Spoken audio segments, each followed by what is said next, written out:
Welcome to 5 on the Backhand Side. This is a new series called Underrated and will focus on artists whose brilliance has been overlooked and sometimes forgotten. Today we share December 13th, 1987 interview with Mr. Duane Jones from his home in Old Westbury, New York, discussing his groundbreaking role in the movie Night of the Living Dead. Enjoy! There are people out there that have been wonderfully supportive and love the movie and love me in it, and I really do truly appreciate that. I've never taken that for granted. So I wouldn't want anyone to think that I am so arrogant as not to be grateful for the acclaim they have given me and the film. And it should never be misconstrued that my enigmatic, mysterious persona that I have in some instances deliberately created just to have the space in which to have a private life is a lack of gratitude. It's not. But it is my absolute insistence that I be seen as a total human being and not as Ben. Ben didn't even really have a biography. I mean, where was he coming from? Yeah, He just pulled up in front of the house. It's just there, yeah. You know, Yeah. Ben was just passing through. Have you seen any of the other Living Dead pictures? Not only have I never seen any of the other Living Dead pictures, I have never seen another George Romero picture. But then I've never seen a Woody Allen or an Eddie Murphy picture either. So, I mean, it's not that I am avoiding them. It was Night of the Living Dead, that's what it was. That's my time, you know. Those were my friends in college. I came, I did it. That's my destiny, even if you like. And it has never occurred to me to be sorry that I did it. Even when I wanted people to leave me alone about it, I never regretted that I did it. I never was sorry that I did it. I did it knowing what it was. I did it knowing the people. I did it knowing some of the risks. And I have never been sorry that I did it. I've never said that to anybody before because nobody's ever set the question up to me before that way. You know, do you regret having done it? No. Well, I didn't ask that. No. I talked myself into asking it rhetorically to see if I did. And I must say, honestly, no, I don't regret. Do you have a copy of the picture? As a matter of fact, I do. I called George up. Well, that was one of the 3 calls I made to George. There were some friends of mine who needed to do a benefit for a new gallery that they were opening. Mm-hmm. And they said, why don't we do Night of the Living Dead? Yeah. And why don't we do Ganja Ness on the same night? And I thought about it. And I said, okay, why not? And they did. And then they said, well, you know, the only problem is we don't have a copy of the film.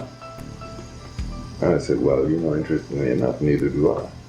They couldn't believe it. Everybody just assumes that I have a stockpile of them. Yeah. I have a video someplace. Somebody gave me a video of it once, a friend of mine, because I didn't know it was on video. He said, you know, I just saw you in the supermarket. And anyhow, I called George and he gave me a copy of the film. I told him what I was trying to do. I asked if there was a copy that I could borrow. And Richard and George said, yes, come on over, we'll try to find a fairly clean copy. And when I got there, they said, by the way, you don't have to borrow this, you can have it. And they gave me one. Yeah. So I do have one. It's now in Ohio. A friend of mine who teaches there wanted to use it for benefit for something else. So I mailed it to her and she now has it. But I do own a copy of it. Or a revival house or something like that? It never, there's a pre-period there that I happen to know this only because at that point in time I was teaching at NYU. And I used to walk past the Walter Reed. The Waverly? The Waverly. I used to get off the subway there. And it showed at the Waverly at midnight for years. It started in drive-in theaters. The Night of the Living Dead was one of the last big hits of the drive-in era. And it came to promise. There was a whole following of people that it had begun to glean from those drive-in showings and then midnight, and it never stopped. Your point is absolutely valid. I've had friends with me, or young people would say, isn't it weird that nobody in this supermarket knows who you are, and there you are right there on that television. One time I was with a group of acting students after a class. We were sitting in a restaurant in Manhattan, and it was getting on into the Halloween season, you know.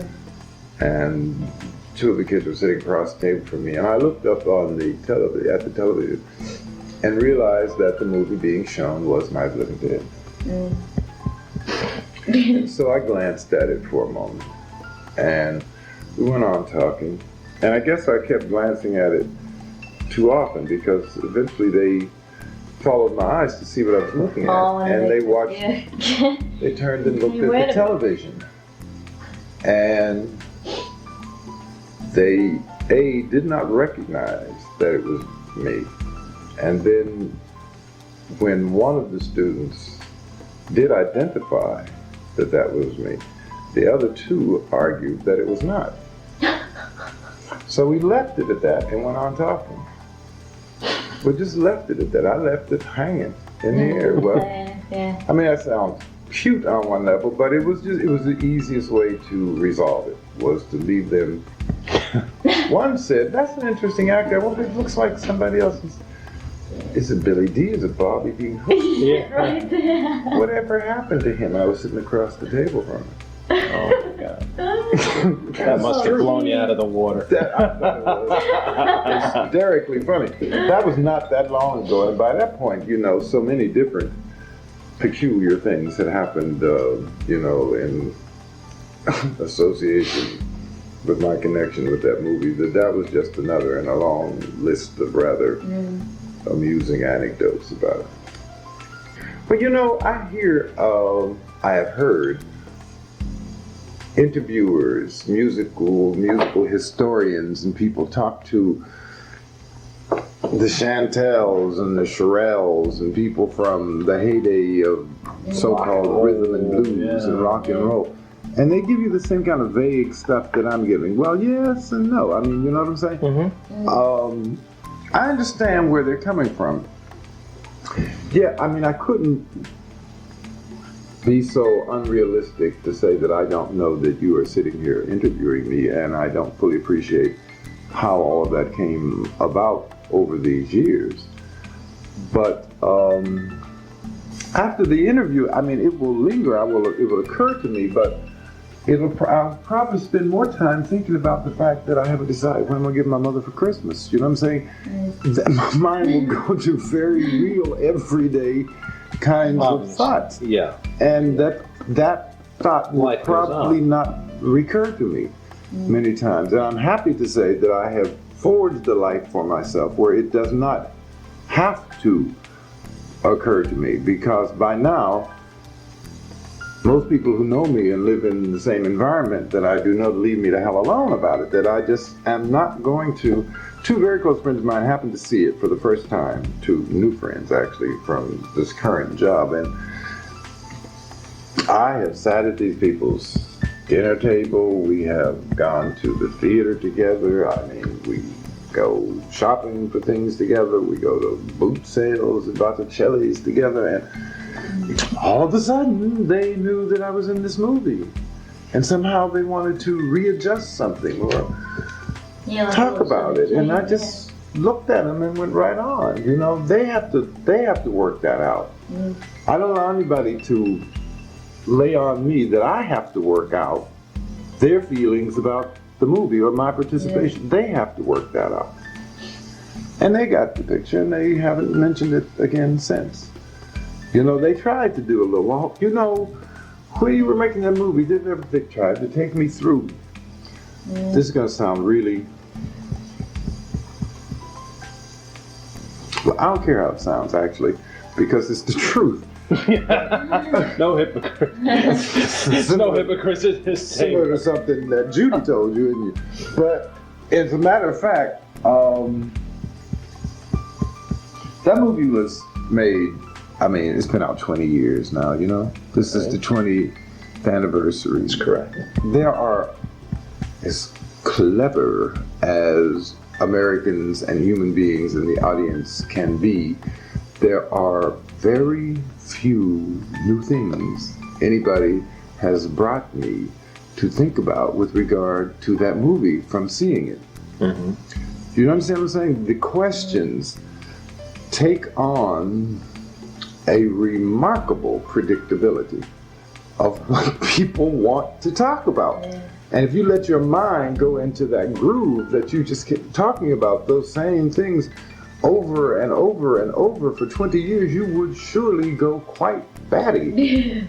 So it's that you wrench your own sanity from that, and I want to talk about something else. Let's talk about Nicaragua. You know, I read the newspapers too. Ben reads the newspapers. Let's talk about Nicaragua, not talk about was that real flesh or were those hot dogs. I don't even care at this point in time. I really don't care. I never cared.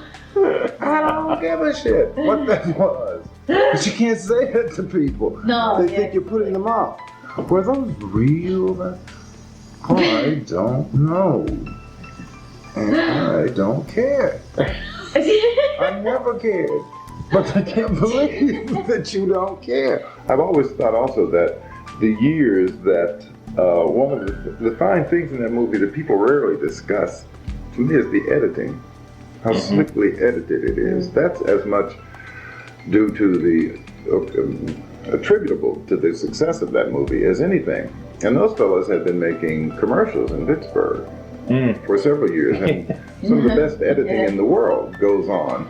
Tell a story in 30 seconds or 60. And so there was that cleanliness and very sharp editorial eye that went into it. The thing is, it is interesting because they internally in the film itself captured somehow an independent aura, and maybe even it has some aspects of amateurism to it. But if you really look at it technically, it's most professionally done. And the thing that used to bother me the most was that New York and Los Angeles and interviewers from all over the country just assumed that we were a bunch of amateur actors, and that's not quite true. That wasn't true. Well, it was an interesting amalgam, a mix of amateur and professional actors, which was even more clever on George's part, and no one has ever actually sat down and analyzed. I mean, some of those people were still workers from Pittsburgh, some of those people were working on crew, some of those people were people from Pittsburgh. But others of them were actors from Pittsburgh. I was in New York. I came back to Pittsburgh. I was an actor in New York when that film was made. I remember it as great fun. We worked very hard. There was a wonderful feeling of camaraderie and good humor and goodwill.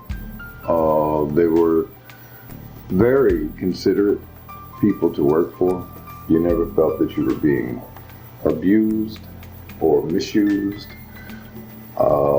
They used to have to drive me back to my parents' home, all the way back out to Duquesne every night. Jack Russo usually. He never did that begrudgingly. Of course, Jack had to drive that way to get home anyhow. Yeah. Clarity. At 4 or 5 o'clock in the morning that Jack didn't need to detour through Duquesne to get to Clarity, but he never made me feel like I was a burden to do that. They were wonderful folks to work for. They really were. I don't remember.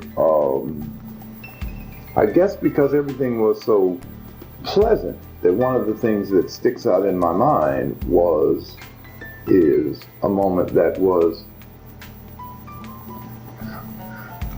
mildly and strangely unpleasant. There was a point where the crew and George were planning a shot and setting up, and it was getting to be late afternoon, evening, and this magnificent butterfly wandered in to the house. And I remember clearly that it landed on the far wall And to a person, every single one of us stopped what we were doing, and we were just standing around admiring this beautiful, beautiful creature that had just sort of come in among us as a spirit, you know, and it just sort of attached itself on the wall. And soon it was time to get started, and someone thought that his idea of a joke would be to come and smash the butterfly. And I remember everyone almost the stunned silence of the group and this visceral reaction of wanting to regurgitate was just so real that moment sticks out in my mind as just, it was a bizarre moment. I mean, it was, but it was out of sync with everything. Nobody could believe that he had done that to us and to this butterfly. And I don't think we ever quite convinced him that it was serious. It was a serious thing. It was just a horrible thing to do.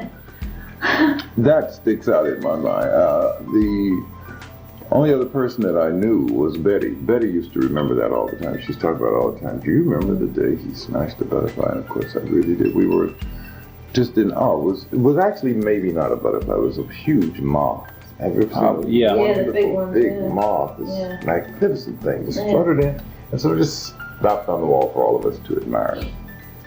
And that smashed it. That sticks out in my mind. Sadly, Mr. Jones passed away in July of 1988. Thanks for watching, and don't forget to hit that like and subscribe button on your way out. And always, keep it copacetic.